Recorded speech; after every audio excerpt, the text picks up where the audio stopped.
didn't want to hurt Bobby.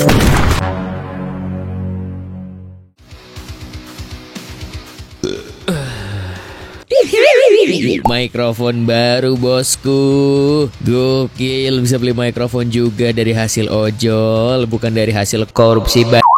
Halo Sobat Nobar, gimana kabar kalian semua? Semoga kalian sehat selalu dimanapun kalian berada. Kali ini Jep bakal menceritakan film yang berjudul Every Last of Them tahun 2021.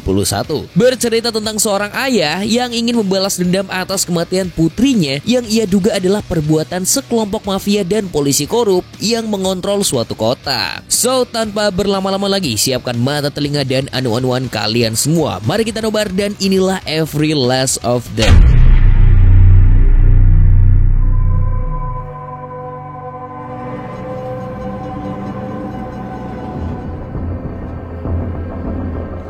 Cerita dibuka dengan memperlihatkan seorang pria yang masuk ke dalam bar. Pria itu bernama Hunter. Dalam bar itu banyak preman kota dan beberapa anak muda yang sedang memakai narkoboy. Di sana ia disambut oleh seorang wanita kancrit yang menanyakan apa tujuannya datang ke sana.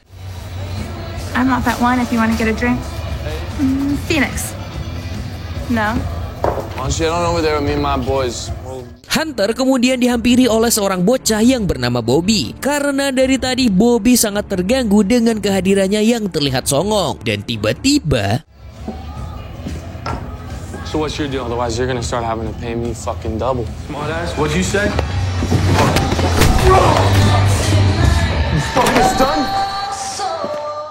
Ternyata Bobby yang dia hajar adalah anak dari mafia penguasa kota. Dan benar saja, ayah Bobby yang bernama Nicholas datang karena keributan yang terjadi. Hunter yang tidak bisa berbuat apa-apa karena ia langsung ditodong pistol pun hanya bisa terdiam tanpa melawan. Put your hands on the bar.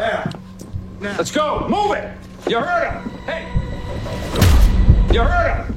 Tak berselang lama, Hunter tersadar dalam keadaan sudah terborgol. Ia berada di ruangan interogasi yang di sana sudah ada Inspektur Stone dan anak buahnya. Mereka adalah polisi korup yang mengikuti kemauan Nicholas sebagai mafia penguasa kota. Saat itu, Hunter tidak menjawab satu pun pertanyaan yang diberikan padanya. Nicholas pun memutuskan untuk segera pulang karena adiknya yang bernama Maggie sedang memanggang sebuah roti. Di luar, Nicholas ditemui Inspektur Kim yang saat itu menangani kasus Hunter. Kim adalah inspektur yang jujur dan adil saat menangani sebuah kasus. Melihat Hunter diperlakukan tidak adil oleh Inspektur Stone, ia memutuskan untuk membebaskan Hunter.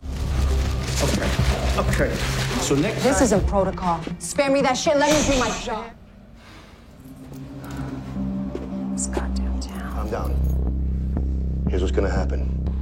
Tapi bagaikan buah si malakama, Hunter yang ditolong oleh Kim malah balik menyerangnya agar bisa mendapatkan kendaraan Kim untuk dia kabur.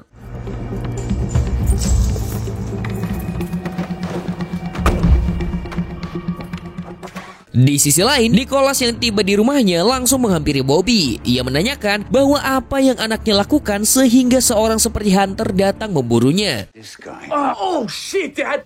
Stop. Just let him go. Let me handle him, okay? I can take him. Oh, okay, like you have.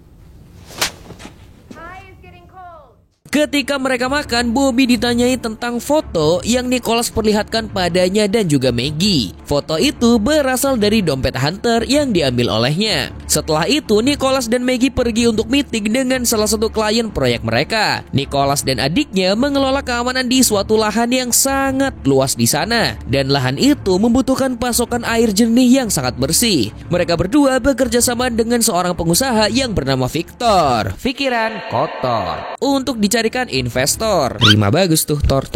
Di tempat lain, Hunter membawa mobil yang ia curi menuju ke rumah Nicholas. Ia berencana untuk membunuh semua anggota keluarganya seorang diri. Di tengah jalan, Hunter memeriksa bagasi mobil yang ia bawa. Ternyata di bagasi mobil itu tersedia banyak senjata dan peluru yang cukup untuk membunuh orang sekampung. Melihat itu, ia pun langsung tancap gas untuk menghabisi Nicholas. Sehabis meeting, Nicholas dan Maggie pulang ke rumah dengan keadaan panik. Nicholas takut bahwa Hunter bisa mengacaukan semua proyek yang mereka lakukan. Karena ternyata keluarga Nicholas punya suatu rahasia mengenai Hunter. Maggie menenangkan kakaknya itu lalu masuk ke dalam rumah. Tapi tanpa Nicholas sadari,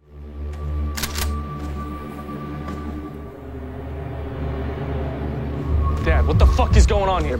This is my home. Bobby, get back in the house. Dad, we can fucking take this guy. Fucking shoot it. Di sana, Bobby yang datang memberitahu pada ayahnya untuk segera menghabisi Hunter karena ia tak mau Hunter mengetahui sesuatu yang pernah mereka lakukan. Mendengar itu, Hunter bertanya apa maksud dari ucapan Bobby. Karena keadaan semakin rumit, sekarang Jack akan menjelaskan tentang apa yang mereka ributkan dari awal. Cerita akan kembali ke kejadian beberapa minggu yang lalu. Terlihat seorang gadis bernama Melissa. Ia adalah anak dari Hunter yang ternyata seorang pemakai narkoboy. Melissa saat itu menelepon Hunter berkali-kali, tapi karena Hunter sedang bekerja sebagai pasukan khusus, ia tidak mengangkat telepon dari anaknya itu. Melissa yang tidak berhasil mendapatkan sosok ayah di saat yang ia mau, akhirnya memutuskan untuk membucin bersama pacarnya yang ternyata adalah Bobby, alias Bokong Biru. Bokong Biru alias Bobby yang saat itu berada di bawah pengaruh narkoboy menyuntikkan semua narkoboy yang ia punya kepada Melissa sebelum berkokok dengannya. Ternyata sebelum mereka baru ingin melakukan hal itu, Bobby diganggu oleh Inspektur Stone yang kebetulan ada di sana. Dan Inspektur Stone pun memperkaos Melissa sampai akhirnya mulut Melissa mengeluarkan tanda-tanda overdose.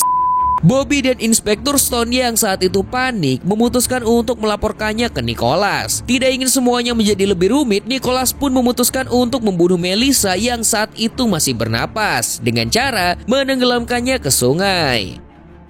Kembali ke masa sekarang, Hunter yang melihat gerak-gerik Bobby yang seperti sedang menyembunyikan sesuatu langsung melakukan hal yang tidak diperkirakan Nicholas.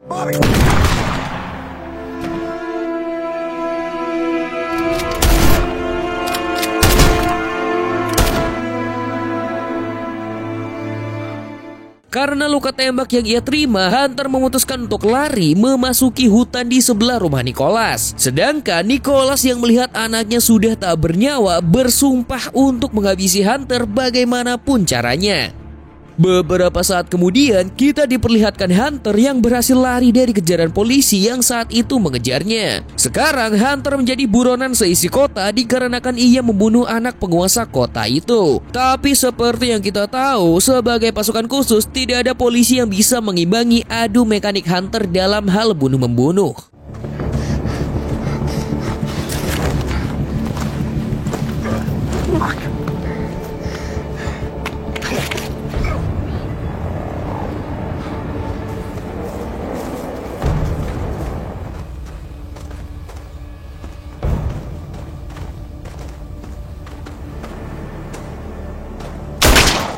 Di bagian luar hutan terlihat Inspektur Stone dan satu anak buahnya yang penakut. Mereka mendengar banyak suara tembakan. Stone memperkirakan bahwa Hunter saat itu sudah tertangkap. Mereka pun bergegas menuju suara tembakan itu. Tapi naasnya yang mereka temukan di sana adalah Jesus Christ. God damn it, stay here! No, good luck, man. Don't be a pussy! Get back here! Melihat itu, anak buah Stone yang penakut itu tahu bahwa mereka semua bukanlah tandingan dari Hunter yang melahap mereka layaknya es krim mixu. Ia pun memutuskan kabur meninggalkan Stone demi keselamatan dirinya sendiri. Tapi sialnya, ketika si penakut itu kabur, ia malah bertemu dengan harimau yang dari tadi memangsa teman-temannya. Please stop that. You work with Kim? Yes, she's leaving.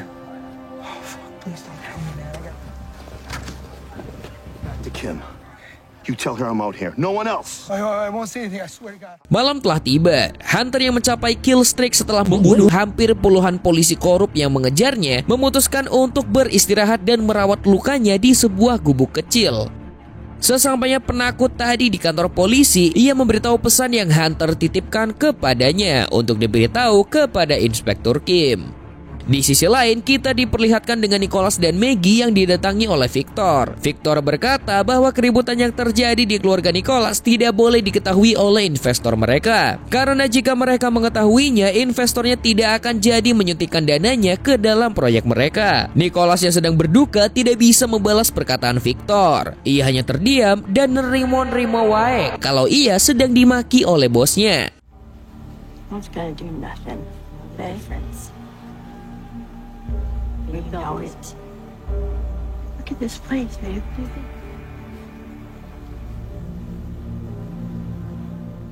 Maggie yang saat itu mengetahui Nicholas sedang terpuruk mencoba menenangkannya. Keesokan harinya, sebuah helikopter datang ke rumah Nicholas. Di sini kita akan dikenalkan dengan sobat karib dari Hunter. Ia bernama Moore yang bekerja sebagai kepala pasukan khusus. MURPH datang dan dengan mudah masuk ke dalam rumah Nicholas. Di sana, Maggie yang tidak mengenalnya terheran-heran dengan kedatangan MURPH itu. Tujuan MURPH datang ternyata untuk membawa Hunter kembali kepada timnya karena ia tahu Hunter adalah salah satu aset negara yang paling berharga. Maggie yang mendengar itu hanya bisa terdiam. Ketika Nicholas datang dan bertemu dengan MURPH, Nicholas meremehkan semua cerita MURPH mengenai Hunter. Nicholas sangat yakin ia sendiri cukup untuk menangani Hunter. MURPH yang melihat kesongongannya hanya bisa tertawa karena ia tahu Hunter adalah orang yang bisa membunuh seluruh regu pasukan khusus seorang diri. Di tempat persembunyian Hunter, ia yang sedang beristirahat ternyata berhasil ditemukan oleh Stone dan anak buahnya. Tapi tiba-tiba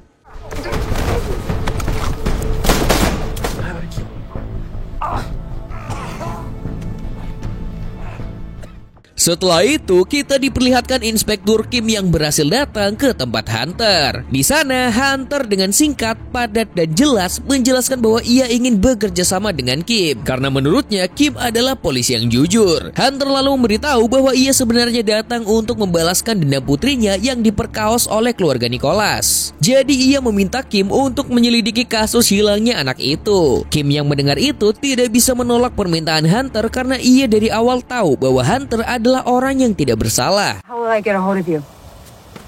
I'll find you. Setelah meminta Inspektur Kim untuk menyelidiki kasus hilangnya Melissa, Hunter kembali bermain-main dengan Stone yang sedang ia sekap. Ia bertanya kepada Stone tentang kejelasan dari kematian putrinya. Stone hanya bisa memberitahu bahwa ia sangat menyesali perbuatannya kepada Melissa. Tapi ia kembali mengatakan bahwa kematian Melissa bukan ulah dari tangannya. Mendengar hal itu, Hunter pun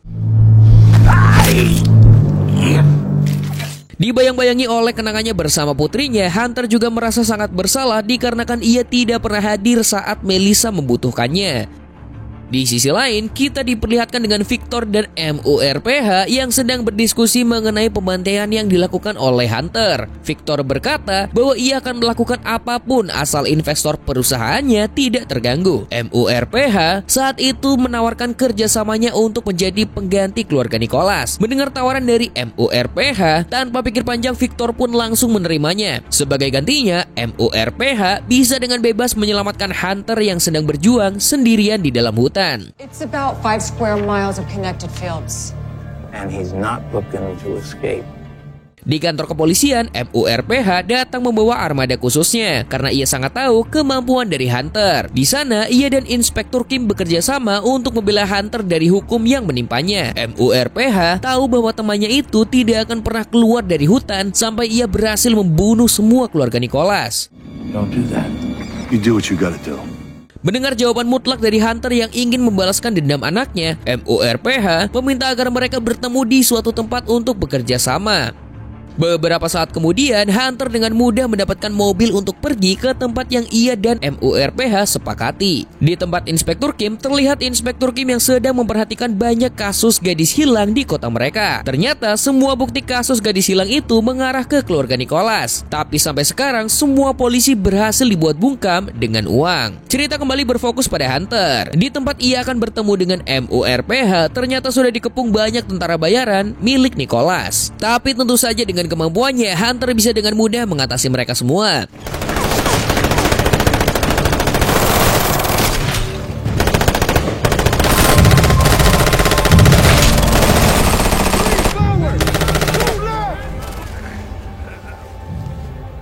MURPH yang sendiri awal sudah tahu kalau Hunter bisa dengan mudah membunuh semua tentara bayaran, meminta Inspektur Kim untuk menjemputnya agar mereka bisa membantu Hunter.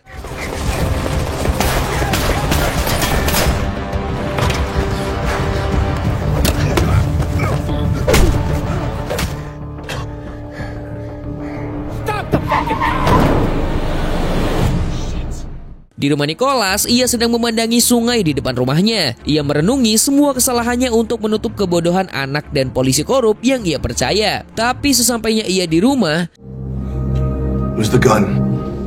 Hunter menanyakan tentang kasus kematian anaknya. Saat itu, Nicholas menceritakan bahwa Melissa mati karena overdosis, bukan karena dibunuh olehnya. Tapi Hunter mengetahui dengan persis bahwa anaknya itu adalah korban dari pembunuhan, karena ia ternyata tahu bahwa anaknya bukan pemakai narkoba yang se-ekstrim itu. Karena merasa terancam dengan pistol yang ditempelkan di kepala Maggie, Nicholas akhirnya mengeluarkan kata-kata yang kita tunggu. You will never know where her body is.